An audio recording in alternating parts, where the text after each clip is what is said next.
मौसम चेंज के साथ ना एलर्जी के लोगों को मसाइल हो जाते हैं और बहुत सारे लोगों ने कहा जी हमारा तो फ्लू ठीक नहीं होता, हमें छींकें आती हैं, खांसी आना शुरू हो जाती है, मौसम जैसे ही चेंज होता है, बारिश हुई या आजकल लोग एसी लगा रहे हैं, उससे बहुत ज़्यादा फ्लू के सिम्टम्स लोगों को रह रहे हैं, क्या करना है? इसमें मैम एलर्जी का जो है मौसम की जो तब्दीलियाँ हैं एक लंबा टॉपिक है। इसमें जैसा कि नज़ला की भी किस्में हैं, इसमें अक्सर औक़ात नज़ला होता है गर्मी की वजह से, अच्छा, जो गाढ़ा और पीला होता है।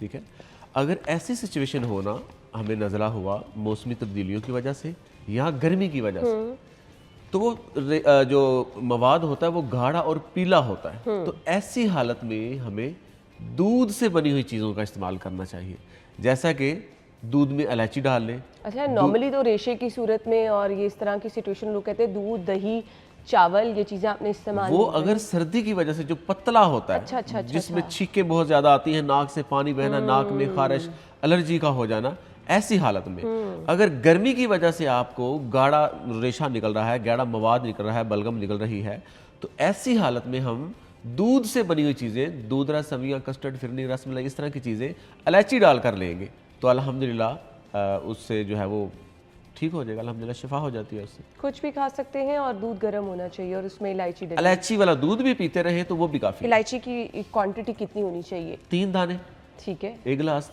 दूध में 3 दाने जो है वो इलायची के डालकर ये 2 टाइम 3 टाइम पिलाएं और 4 दिन के अंदर अंदर 2-4 दिन के अंदर अंदर अल्हम्दुलिल्लाह ये मसला हल हो जाता है। एक सिचुएशन है कि लोगों को छींकें आती हैं बहुत ज़्यादा, फ्लू के सिम्टम्स भी नहीं होते, ऐसे ही बस एक्सपोजर हुआ, बाहर गए तो छींकें आना शुरू हो गई और थोड़ी देर बाद वो खुद ही सेटल हो जाती हैं, वो भी एलर्जी की एक किस्म है।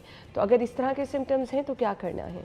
अच्छा मैम, इसमें जो जिसमें बहुत ज़्यादा छींकें आ रही होती हैं और नाक से पानी ही पानी बहता जा रहा होता है, नॉर्मली बड़े कहते हैं भाप वगैरह ले लें, बिल्कुल वो भी स्टीम ले सूदमंद लें। है। अच्छा, बहुत सूदमंद है स्टीम लेना भी, और वो भी पानी में थोड़ा नमक डालकर अच्छा, उसकी स्टीम लें, सर पे ऊपर तावल ले लें, उस स्किन पे भी अल्हम्दुलिल्लाह फ़ायदेमंद साबित होता है और साथ साथ नाक को, बंदशुदा नाक को भी खोलने के लिए एक अक्सीर का काम करता है।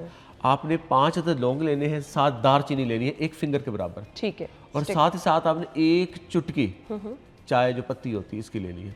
काली खूब चाय जोश जो घर दे में बनाते हैं। जी, ओके, खूब जोश दे, इसका जोशांदा बना लेना है। अच्छा, ये भी अल्हम्दुलिल्लाह फिलफोर रिएक्ट करेगा, फिलफोर जैसे कि खुश कर देगा। जैसे छींकें बहुत ज़्यादा पानी आ रहा होता, एक दफ़ा तो अल्हम्दुलिल्लाह ये खुश कर देगा, फिर वक्तन फ़क्तन इस नुस्खे को इस्तेमाल करते रहें, ये रात तक अल्हम्दुलिल्लाह बीमारी दूर हो जाती है और शिफा कुल्ली हासिल हो जाती है। छोटे बच्चों में चेस्ट इन्फेक्शन हो जाए ना, बहुत छोटी एज हो, तो अक्सर घर में कहते हैं घर में कहवा बना के ना सौंफ, सौंफ अच्छा, बेस्ट सोल्यूशन है, सिर्फ जस्ट सौंफ। सिर्फ सौंफ, सौंफ आपने उसका तकरीबन, अगर छोटा बच्चा है, चाय के 1 चम्मच डालें 2 कप पानी में, उसको जुशाएं, खूब जुशाने की सूरत में नीचे उतार लें और उसमें शहद मिक्स करें और वक्फे वक्फे से 2-2, 3-3 चम्मच देते रहें। चेस्ट इन्फेक्शन के लिए इंतहाई बेज़रर चीज़ अल्हम्दुलिल्लाह। बच्चों में खास तौर पे, क्योंकि बच्चों को आप बहुत हैवी मेडिसिन भी नहीं दे सकते और बच्चों में अगर फ्लू हो जाए, चेस्ट इन्फेक्शन हो जाए, तो इसके लिए सबसे बेस्ट चीज़ यही है जी, आप बच्चों को, आजकल बच्चे वैसे भी एसी में सोए तो हम देखते हैं फ्लू वगैरह के सिम्टम्स हो जाते हैं, तो बच्चों को ये बड़ा सेफली आप दे सकते हैं। और सौंफ इसमें सिर्फ हकीम साहब ने कहा है, क्योंकि लोग कहते हैं दालचीनी भी डाल लें। नहीं, सौंफ ज़्यादा सूटेबल, बच्चे हसास होते हैं ना, तबीयत हसास होती है, तो चीज़ इस तरह की होनी चाहिए कि जो बेज़रर हो। जी हकीम साहब, हम अक्सर देखते हैं कि बच्चे जो हैं वो खाना शाना सही खा रहे होते हैं, हज़म नहीं हो रहा होता, तो बच्चों में अगर खाना हज़म नहीं हो रहा, भूख नहीं लग रही, उसके लिए कुछ बता दें। इसमें मैम थ्योरी को समझना पड़ेगा ना, पहले बच्चे की हरकत को समझना पड़ेगा। छोटा बच्चा ना नहीं मुंह से बोल के बता सकता। फ़र्ज़ करें कि बच्चे के पेट में दर्द है, आप कैसे अंदाज़ा लगाएंगे? बच्चा रो रहा है और आपको समझ नहीं आ रही कि मैंने क्या करना है। ऐसी हालत में हम क्या करेंगे? बच्चे की उसके इशारों को समझेंगे। बच्चा अगर रो कर, ज़ोर से रोए और चिल्ला कर अपने घुटनों को समेट के पेट की तरफ लेके जाए ना, आपको ख्याल कर लेना चाहिए कि बच्चे के पेट में दर्द है। अगर बच्चा ज़ोर ज़ोर से रोए और सर को इधर इधर पटके, तो समझ लेना कि बच्चे के सर में दर्द है।